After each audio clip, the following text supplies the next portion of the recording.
Hi guys! For today's video, so ako lang na-share ninyo ang my experience as we visited one of the famous tourist attraction in Cebu City. So that's a Little Kyoto or Sachiko Little Kyoto, located in Babag, Cebu City. So this is their business hours and parking fee is free for Little Kyoto customers. So this is their parking area guys. And dako-dako siya so masoda dyan na inyong mga sakyanan or mga motor. By the way, their entrance fee is 100 pesos and they have restaurant inside and they offer Japanese authentic food.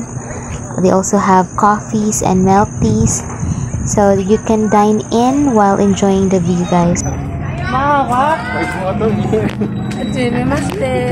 Palagi ni siya ibuot ay nagkatawa pa.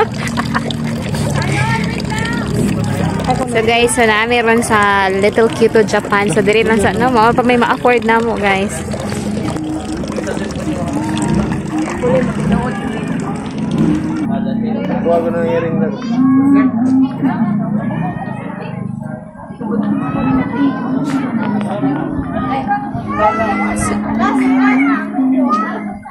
Konnichiwa.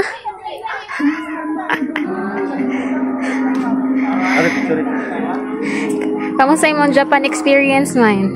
Nagimik ka nga rin kita magkuan. Little Kyoto sa Japan. Naka-ano na siya, naka-hoodie kay bugnawan ko na siya diri. No, kay diri guys. Mura kuan. Negative 1 trip man to see so. So ano lang highlights guys. Kani din ni. Ano ka tamo busog yan? There. Ang paswerte. Ano naman? Sino na?